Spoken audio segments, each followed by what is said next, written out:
हे बघा, माझी देवी इतकी काळी पडली होती आणि ती घासून अशी झालेली आहे. आणि बाकीचे देवसुद्धा तुम्ही बघू शकता एकदम लख्ख झालेले आहेत. तर कशामुळे ते आज मी तुम्हाला या व्हिडिओमध्ये सांगणार आहे.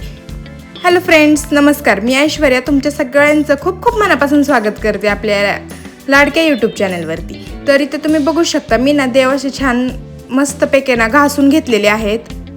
आणि ही देवी तुम्ही पाहू शकता इतकी काळी पडलेली होती. मग मी तिला ना पहिल्यांदा ब्रशनी घासून घेतली, कारण की हाताने घासलं ना त्याच्या खाच्यात ना जे काळपटपणा जाऊन बसलेला असतो ना तो निघत नाही. आणि त्यानंतर ना असं हे लिक्विड ना कापडवरती घेऊन मग देवी छान पुसून घेतलेली आहे. आणि तुम्ही इथे बघू शकता माझे सगळे देव ना एकदम लख्ख चमचम करत आहेत.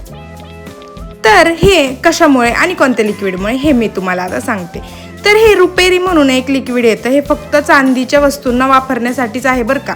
तर तुम्ही या लिक्विडचा वापर करून तुमचे चांदीचे देवाचे स्वच्छ काढू शकता.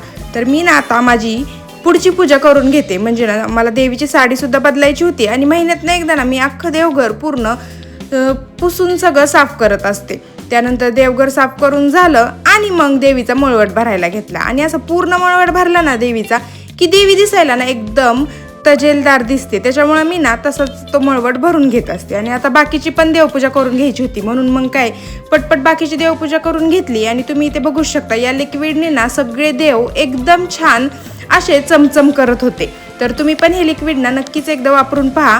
पण वापरताना ना तुम्हाला 3 महिन्यातनं हे लिक्विड एकदा किंवा दोनदा असंच वापरायचं आहे, कारण की ना शेवटी ते ॲसिडच आहे त्यामध्ये. तर तुम्ही इथे देवीवरनं पाहू शकता किती छान मूर्ती या लिक्विडने निघतात. तर माझी ना संपूर्ण देवपूजा करून घेतलेली आहे मी. तर अशी करते मी माझी महिन्यातनं एकदा तरी देवपूजा. तर तुम्हाला हा ब्लॉग कसा वाटला हे मला कमेंट्स करून सांगायला ना अजिबात विसरू नका. आणि या लिक्विडची माहिती तुम्हाला आधी पण होती का हे पण मला कमेंट्समधून नक्की कळवा. तर चला भेटूया अशाच एका नवीन ब्लॉगमध्ये. ब्लॉग्स आवडत असतील तर लाईक, शेअर आणि सबस्क्राईब करायला विसरू नका.